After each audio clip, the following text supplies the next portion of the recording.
आज का हमारा कहानी है कानों में कंगना। उनका व्याख्यान करेंगे। सबसे पहले देखते हैं हम लोग लेखक परिचय। राजा राधिका रमन सिंह। राजा राधिका रमन सिंह का जन्म 10 सितंबर 1890 ईस्वी को हुआ था। 24 मार्च 1971 हिंदी ईस्वी को इनका देहावसान हो गया था। हिंदी साहित्यकार थे। कथा लेखन में अपनी अत्यंत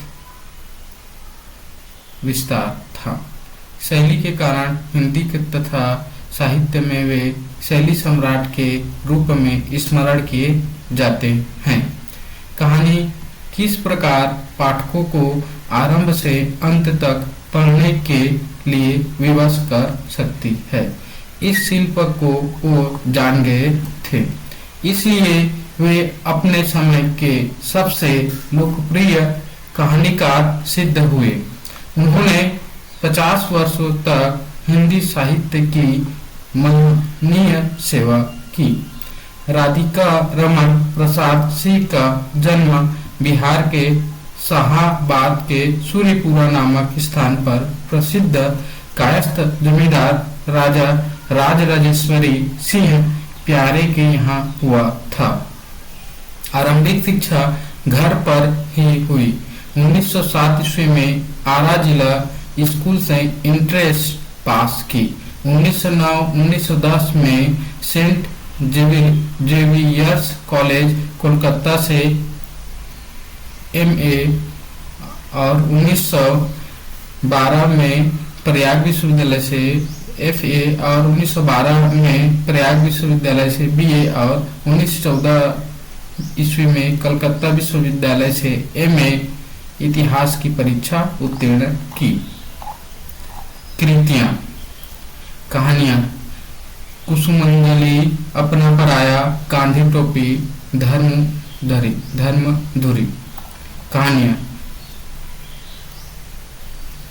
गांधी टोपी 1938 ईस्वी, सावनी क्षमा सन 1938 ईस्वी, नारी क्या एक पहेली 1951 ईस्वी, हवेली और झोपड़ी 1951 ईस्वी, देव और दानव सन 1951 ईस्वी, वे और हम 1956 ईस्वी, धर्म और मर्म 1959 ईस्वी, तब और अब सन 1958 ईस्वी, अबला क्या ऐसी सबला 1965 ईस्वी, बिखरे मोती भाग 1 सन 1965 ईस्वी। ये सब इनकी कहानियां हैं।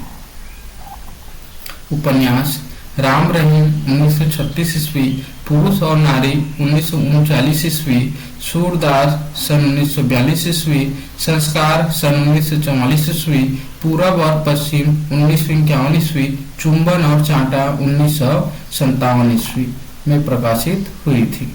लघु उपन्यास: नवजीवन 1912 ईस्वी, तरंग 1920 ईस्वी, माया मिलीना राम सन 1936 ईस्वी, मॉडर्न कौन सुंदर कौन 1964 ईस्वी और अपनी अपनी नजर अपनी अपनी डगर 1966 ईस्वी में प्रकाशित हुई। नाटक: रिफॉर्मर या नवीन सुधारक 1911 ईस्वी, धर्म की धुरी सन 1952 ईस्वी, अपना पराया 1953 ईस्वी और नजर बदल गए नजारे 1961 ईस्वी में प्रकाशित हुआ। इनकी कुछ संस्मरण हैं: सवानी सभा, टूटा तारा, सूरदास इत्यादि। गद्य काव्य है: नवजीवन, प्रेम लहरी इत्यादि।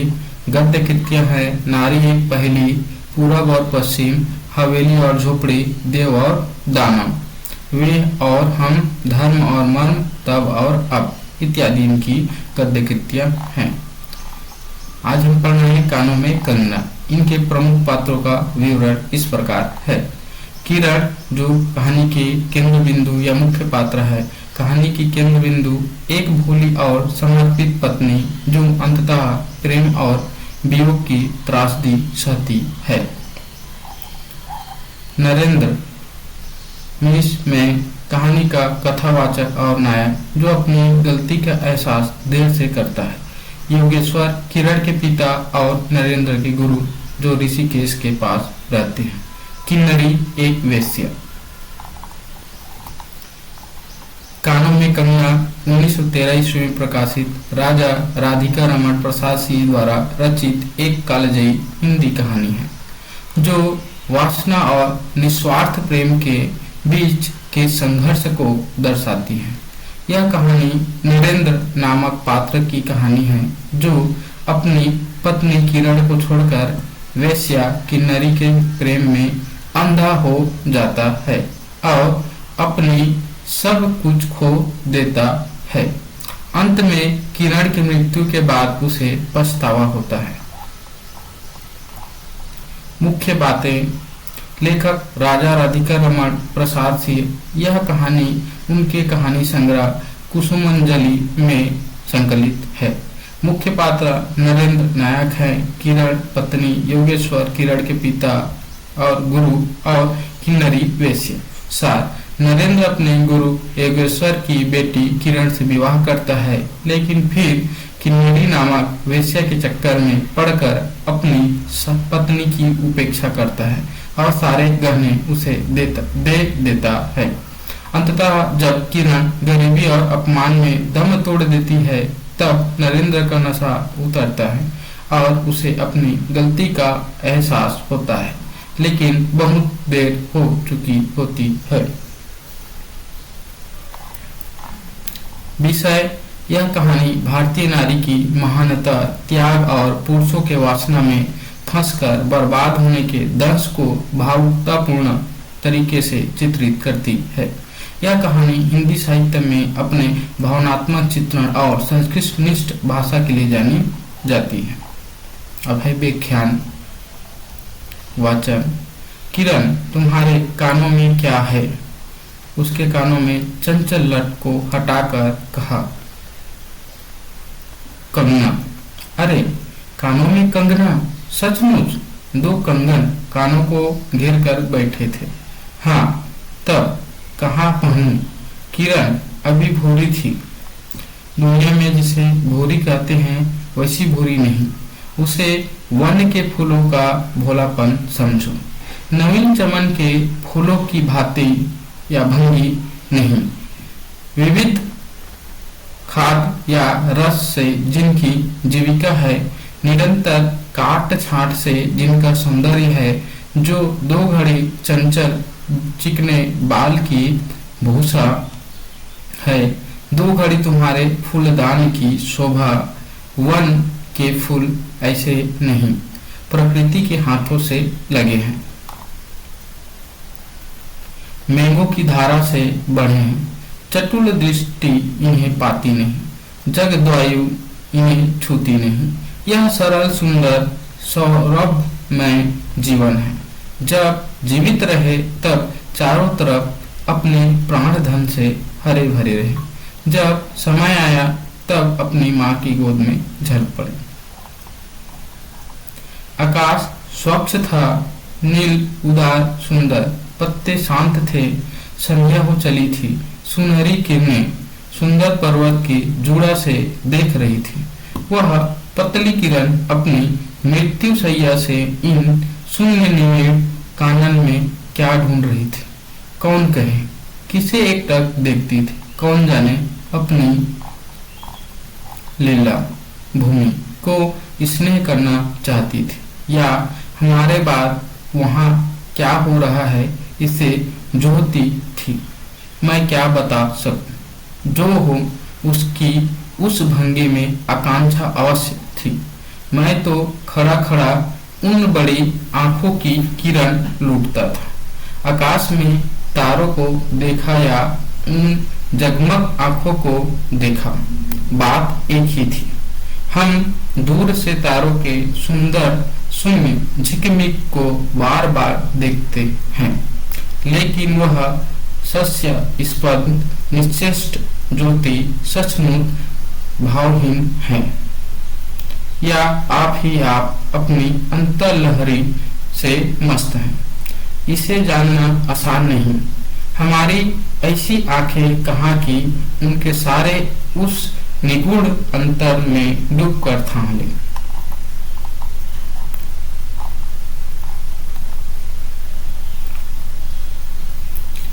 मैं रसाल की थोड़ी थाम कर पास ही खड़ा था। वह बालों को हटाकर कंगन दिखाने की भंगी प्राणों में रह रहकर उठती थी। जब माखन चुराने वाले ने गोपियों के सर के मटके को तोड़कर उनके भीतर कीड़े को तोड़ डाला, या नूरजहां ने अंचल से कबूतर को उड़ाकर शहंशाह के कठोर हृदय की धज्जियां उड़ा दी, फिर नदी के किनारे बसंत वल्लभ रसाल पल्लवों की छाया में बैठी किसी अपरूप बालिका की यह सरल स्निग्ध भंगिमा एक मानव अंतर पर क्यों न पड़े। किरण इन आंखों के सामने प्रतिदिन आती ही जाती थी। कभी आम के टिकोरे से आंचल भर लाती, कभी मोलसिनी के फूलों की माला बना लाती, लेकिन कभी भी ऐसी बाल सुलभ लीला आंखों से होकर हृदय तक नहीं उतरती या उतरी। आज क्या था, कौन शुभ या अशुभ क्षण था कि अचानक वह बनेली लता मानदार माला से भी कहीं मनोरम दिख पड़ी। कौन जानता था कि चाल से कुचाल जाने में, हाथों से कंगन भूलकर कानों में पहनने में इतनी माधुरी है, 2 टके के कंगने में इतनी शक्ति है। गोपियों को कभी स्वप्न में भी नहीं झलका था कि बांस की बांसुरी में घूंघट खोलकर नचा देने वाली शक्ति भरी है। मैंने चटपट उसके कानों में से कंगन उतार लिया, फिर धीरे धीरे उसकी उंगलियों पर चढ़ाने लगा। न जाने उस घड़ी कैसे खलबली थी, मुंह से अचानक निकल आया, किरण, आज की यह घटना मुझे मरते दम तक न भूलेगी। यह भीतर तक बैठ गई। उसकी बड़ी बड़ी आंखें और भी बड़ी हो गई। मुझे चोट सी लगी। मैं तत्क्षण योगेश्वर की कुटी की तरफ चल दिया। प्राण भी उसी समय नहीं चल दिए। यही विस्मय था। एक दिन था कि इसी दुनिया में दुनिया से दूर रहकर लोग दूसरी दुनिया का सुख उठाते थे।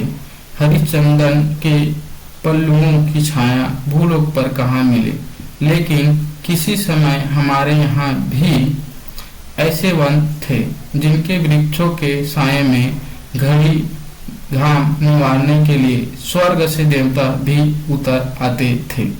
जिस पंचवटी का अनंत यवन देखकर राम की आंखें भी खिल उठी थी, वहां के निवासियों ने कभी अमर तरु के फूलों की माला नहीं चाही, मंदाकिनी के छींटों के शीतलता नहीं ढूंढी,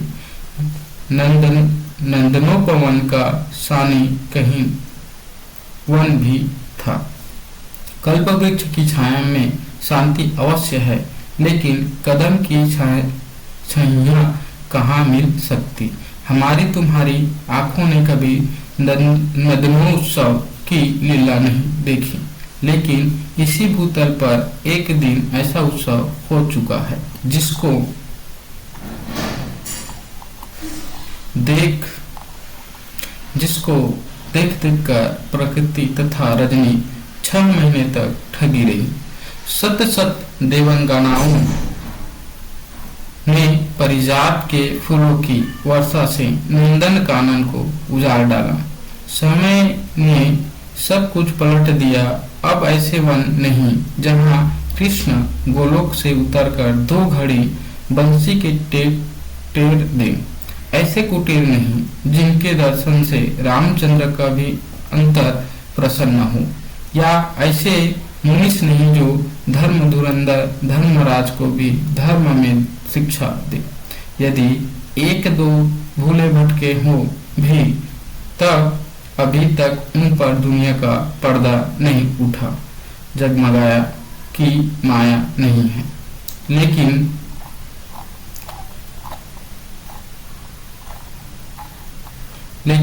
वे कब तक बचे रहेंगे? लोग अपने यहाँ अलौकिक बातें कब तक होने देगा? भवसागर की जल तरंगों पर स्थिर या थिर होना कब संभव है? ऋषिकेश के पास एक सुंदर वन है, सुंदर नहीं अपरूप सुंदर है। वह प्रमोद वन के विलास निकुंजों जैसा सुंदर नहीं, वरंच चित्रकूट या पंचवटी की महिमा से मंडित है।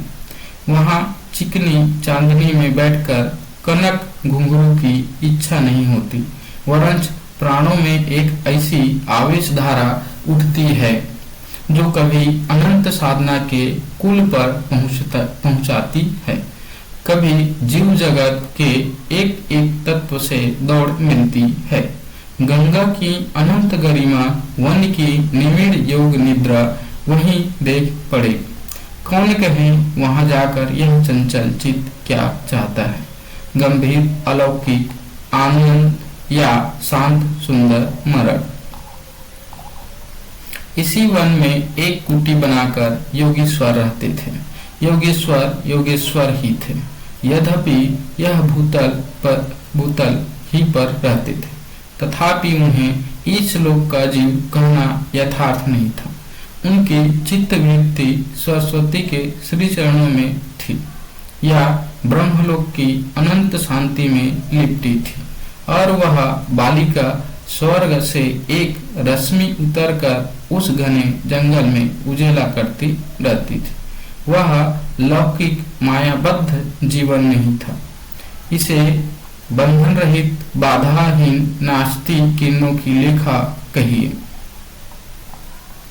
मानो निर्मुक्त चंचल मलय वायु फूल फूल पर डाली डाली पर डोलती फिरती हो, या कोई मूर्तिमान अमर संगीत बेरोक टोक हवा पर या जल की तरंग भंग पर नाच रहा हो।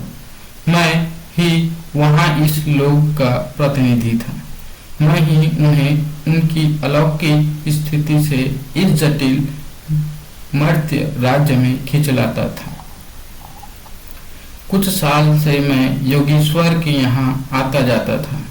पिता की आज्ञा थी कि उनके यहाँ जाकर अपने धर्म के सब ग्रंथ पढ़ डालो। योगेश्वर और बाबा लड़कपन के साथी थे, इसलिए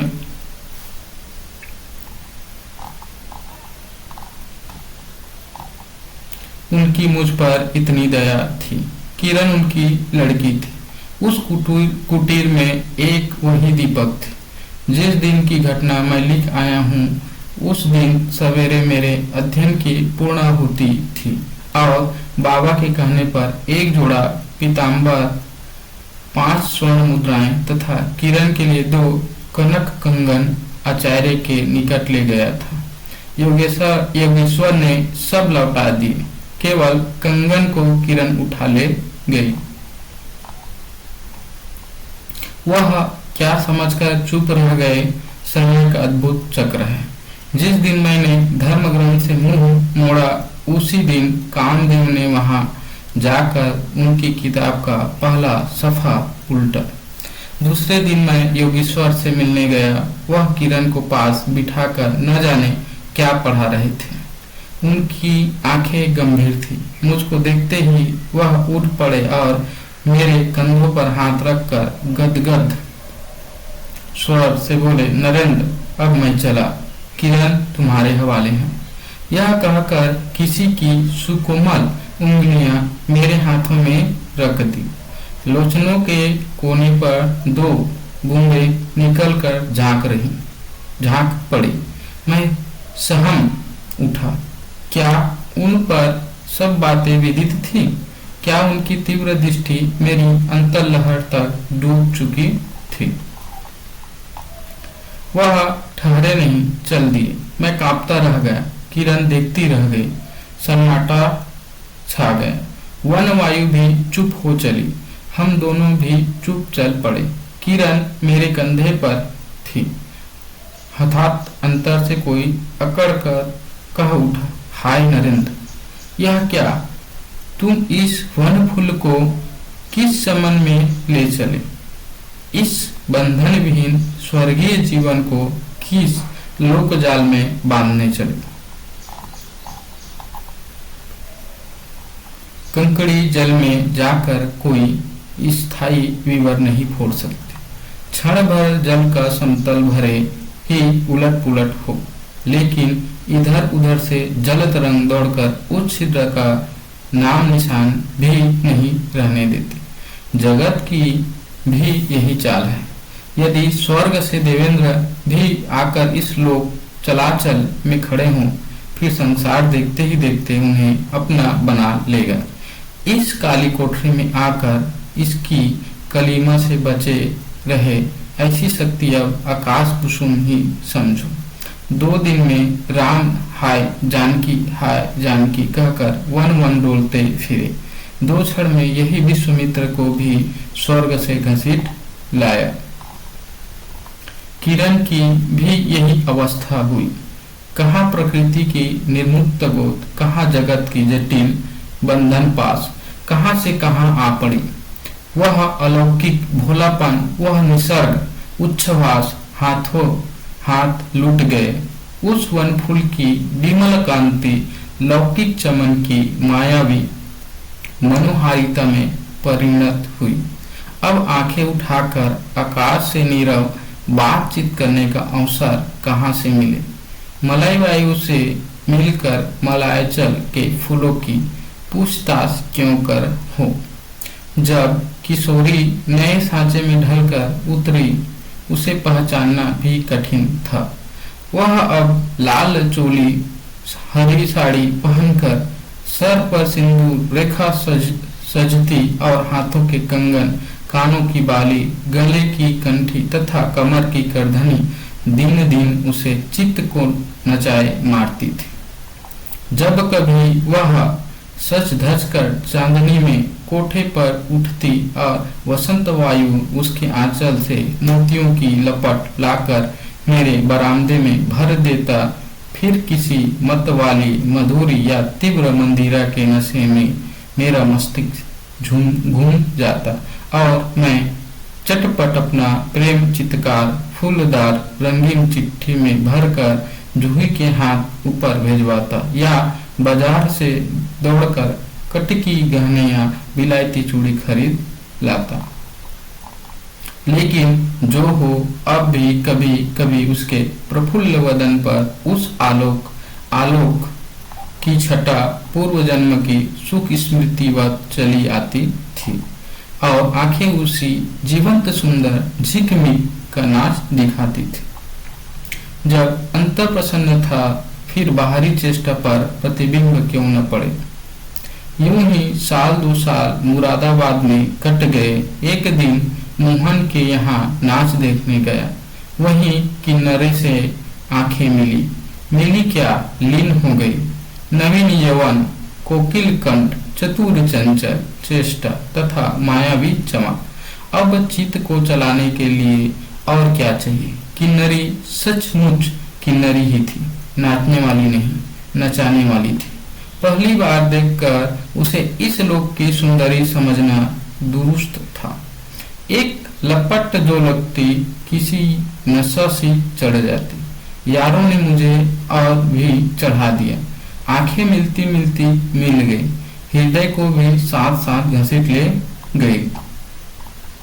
फिर क्या था, इतने दिनों की धर्म शिक्षा,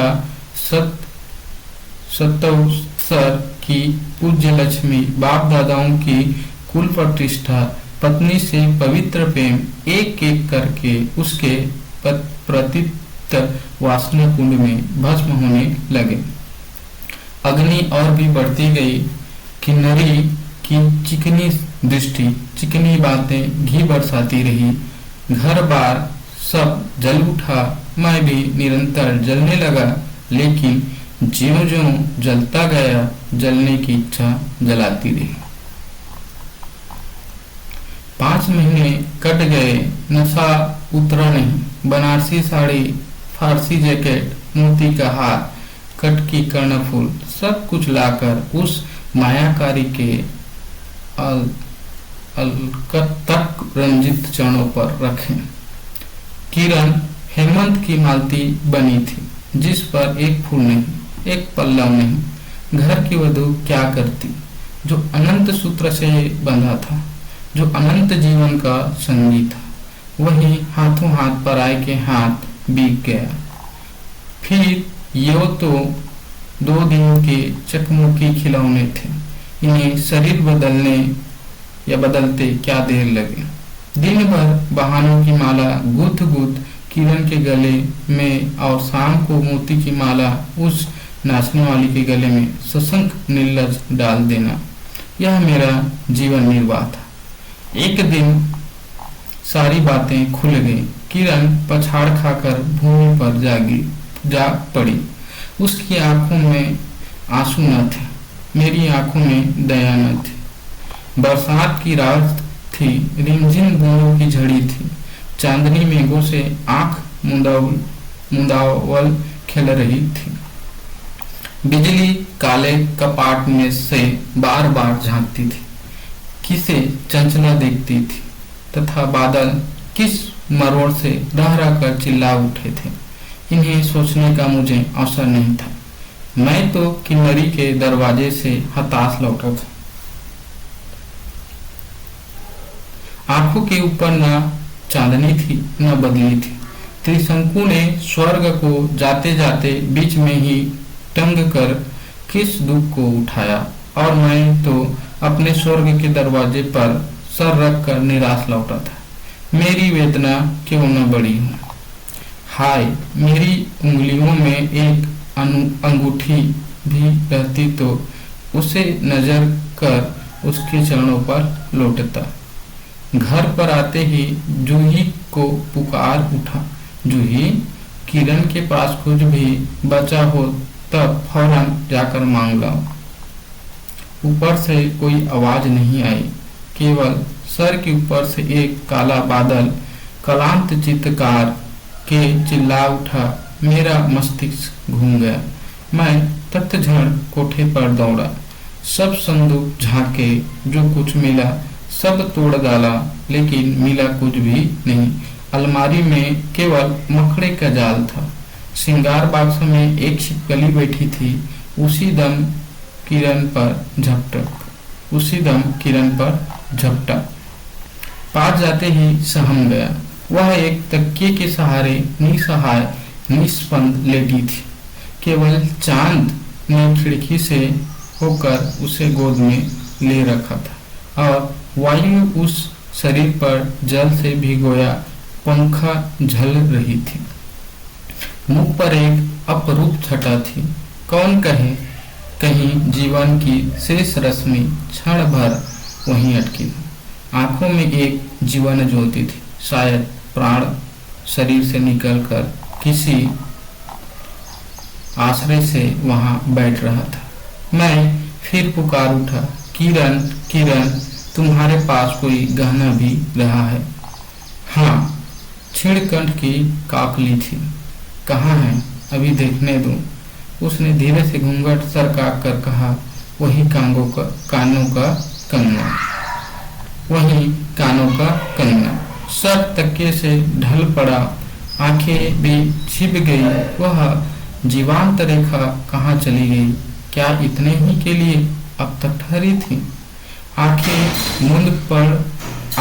मुख पर जा पड़ी। वही कंगन थे, वैसे ही कानों को घेर कर बैठे थे। मेरी स्मृति तड़ित वेग से नाच उठी। दुष्यंत ने अंगूठी पहचान ली। भूली शकुंतला उस पल याद आ गई।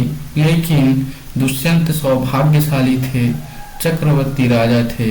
अपने प्राण प्रिय को आकाश पाताल छान कर ढूंढ निकाला। मेरी किरण तो इस भूतल पर न थी कि किसी तरह प्राण देकर भी पता पाता। परलोक से ढूंढ निकालू, ऐसी शक्ति इस दिनहीन मानव में कहाँ? चढ़ा नशा उतर पड़ा, सारी बातें सूझ गई। आंखों पर की पट्टी खुल पड़ी, लेकिन हाय, खुली भी तो उसी समय जब जीवन में केवल अंधकार ही रह गया था। ये थी दोस्तों नीट की कहानी कानों में कंगिया का व्याख्यान वाचन। मेरी वीडियो पसंद आए तो लाइक कीजिए, कमेंट कीजिए और मेरे चैनल को सब्सक्राइब कीजिए। धन्यवाद।